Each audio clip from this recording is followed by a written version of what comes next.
মোৰ নাম ৰাজু দেউৰী বাই প্ৰফেচনেল মই এডভোকেট হয় মই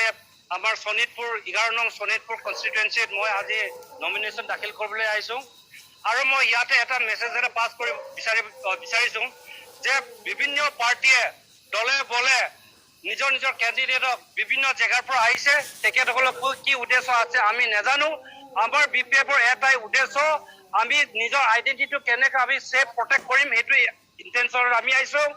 অহমৰ নালাগে ইন্ডিয়া সংবিধানটো চেঞ্জ হ'বলৈ কৈ আছে আমি দুখীয়া ৰাইজৰ কাৰণে স্থান নাই এই পৃথিৱীত এই অহমত হে কাৰণে আমি বিপিএফ অহমৰ স্বাৰ্থত জনজাতি স্বাৰ্থত কেলঞ্জিয়া স্বাৰ্থত আমি মাত মাতিবলৈ ওলাই আহিছো এই কাৰণে আজি আমি নমিনেশ্যন দিবলৈ এতিয়া ওলাই আহিছো এতিয়া বিপিএফৰ নাঙল চিনত ৰাইজক আমি আহ্বান কৰিছো ভোট দি পেলাই আমাক জয়যুক্ত কৰিব বুলি ভাবিছো আৰু লগতে আমি বহুতখিনি সুখে কোনাৰ পৰা শুনিছো যে বহুতখিনি পলিটিকেল নেশ্যনেল পাৰ্টি বিলাকৰ বহুতখিনি ফ্লাইং ভোট হৈ আছে তেখেতসকলক পইচা পাতি দি চাকৰি প্ৰলোভন দি পেলাই তেখেতসকলক আনিছে বুলি আমি শুনিছো কিন্তু আমি বিপিএফে আমি টকা পইচা মদ পানী দি পেলাই ইলেকশ্যন খেলিবলৈ অহা নাই আমি মানুহৰ মাজত মানুহৰ কাৰণে কাম কৰিম বুলি আমি প্ৰতিশ্ৰুতি দিছো আৰু এইখিনি আগবঢ়াই যাম বুলি আশা ৰাখিছো পিপল want change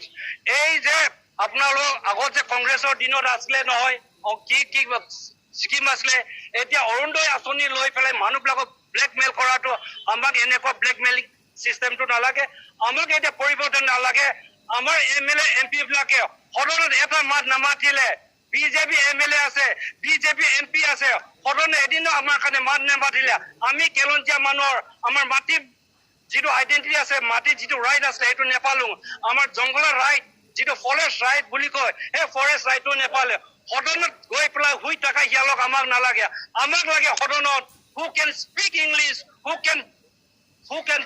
express our feelings and grievances before the house we want that kind of representative from Sonitpur district is one of the most prestigious constituency hoy one of the literate society hoy educated manu educated vote dibo lage boli ami bhabisu thank you